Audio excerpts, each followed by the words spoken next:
자, 2학년 학생 여러분 반갑습니다. 인체의 방어작용 오늘 정리를 먼저 하고요.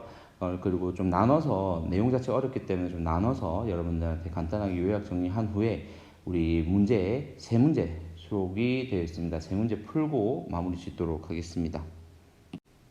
자, 먼저 인체의 방어작용을 좀 총괄해서 간단하게 얘기를 하면 우리 몸에서는 이제 끊임없이 이제 침입을 하는 외부에서 오는 병원체들이 존재를 하고 있어요. 그럼 이거에 대해서 우리 몸 자체에서 이 외부에서부터 오는 병원체에 대항해서 우리 몸을 지키려는 작용들이 일어나겠죠. 그 일련의 과정들을 다 통틀어서 방어작용이라고 하고요.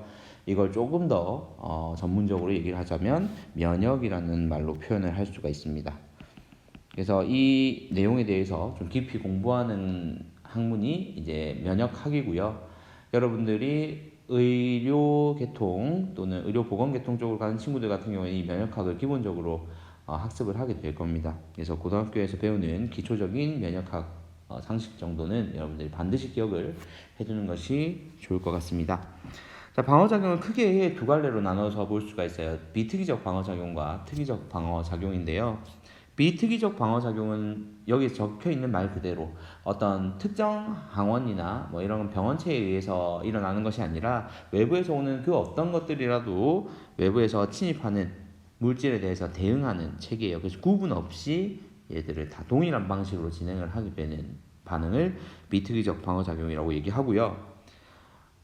1차적으로는 외부 방어벽으로 해당하는 피부라든지 점막으로부터 보호가 일어나고 이후에 이게 몸 안으로 침투하였을 경우에는 내부 방어작용인 식균작용, 염증 반응에 의해서 해결이 됩니다.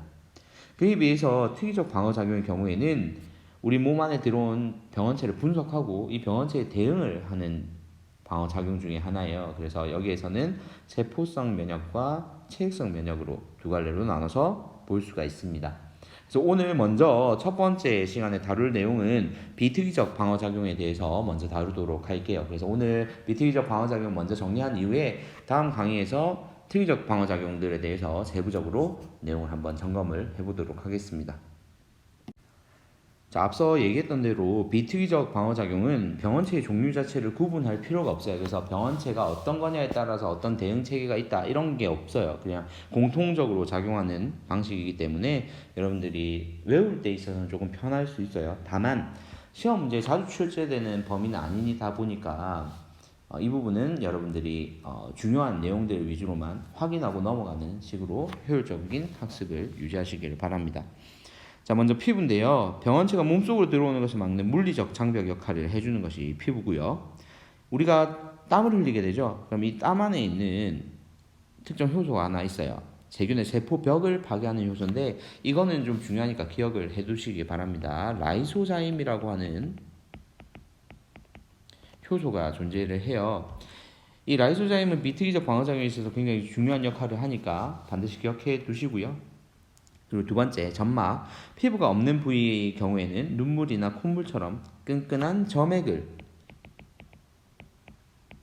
우리가 콧물 생각하면 눈물보다는 사실 눈물은 여러분들 흐른다라는 개념으로 더 많이 인식을 하고 있기 때문에 이걸 점액으로 구분을 잘 못하는 경우가 있는데 콧물처럼 이렇게 끈적끈적한 것을 우리는 점액이라고 얘기를 해요. 이걸 분비하는 점막으로 덮여 있고 그리고 점막에서 분비된 점액에 아까 앞서 얘기했던 라이소자임이 포함되어 있기 때문에 안으로 들어가는 것 자체를 막아주는 역할을 1차적으로 해주는 거죠. 자, 그리고 위에 내부는 점막으로 덮여 있으며 그렇기 때문에 강산을 띠는 이 염산에 의해서도 보호도 되고 이 염산이 분비됐을 때 위 내부를 파괴하는 게 아니라 위 내부는 점막으로 보호되고 있으니 이 위 안으로 들어온 음식물 속에 있는 병원체들을 제거해주는 역할만 수행하는 겁니다. 자, 그리고 기관과 기관지 내벽에 섬모하고 점액은 호흡 과정에 들어오는 병원체를 제거하는 거죠. 그래서 우리가 코털 같은 경우에도 코털 안으로 들어오는 먼지라든지 이런 이물질들을 콧물과 함께 섞어서 이게 덩어리가 되면 여러분들이 흔히들 코딱지라고 얘기하는 것이 생성이 되는 겁니다. 이것도 일종의 면역 반응인 거죠. 자, 그 다음 식균작용입니다.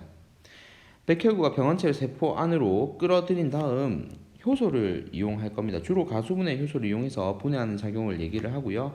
이걸 우리는 식세포 작용이라고도 얘기를 합니다. 자, 이 배운 식균 작용이 적용되는 게 바로 염증 반응의 일부분인데요. 염증 반응 한번 자세히 보죠. 자, 염증 반응은 피부나 점막이 손상되어서 병원체가 우리 몸 안으로 침입하였을 때 일어나는 방어작용이고, 지금 우리가 배우고 있는 것처럼 비특이적 면역 반응의 일종입니다. 자, 과정을 보면 이렇게 가시가 들어왔을 때, 예를 들어서 여러분들이 병원에 주사를 맞을 경우에는 이 주사 같은 경우에는 멸균 상태의 바늘을 사용하기 때문에 다른 세균이 침입할 일은 없죠. 그리고 주사 맞고 난 뒤에 알코올 솜으로 여러분들이 소독을 할 수 있도록 이렇게 주사 이후에 간호사분들께서 데워 주시죠. 거기 주사한 부위에. 자, 그런데 일반적으로 가시와 같은 것들은 외부 표면에 세균들이 묻어 있는 경우들이 많죠. 그래서 이 가시에 찔렸을 때 가시 찔린 것만이 문제가 아니라 이 안으로 세균이 들어오는 것이 문제죠. 병원체들이.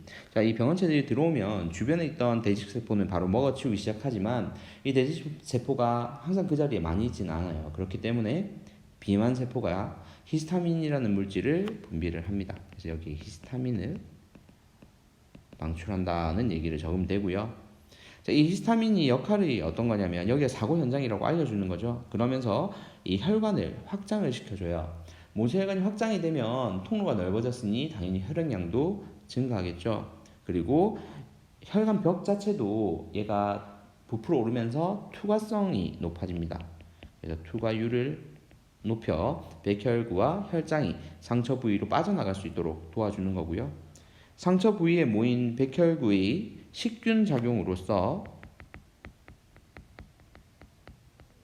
이 병원체들을 먹어치우는 거죠. 그래서 세균이 제거가 됩니다.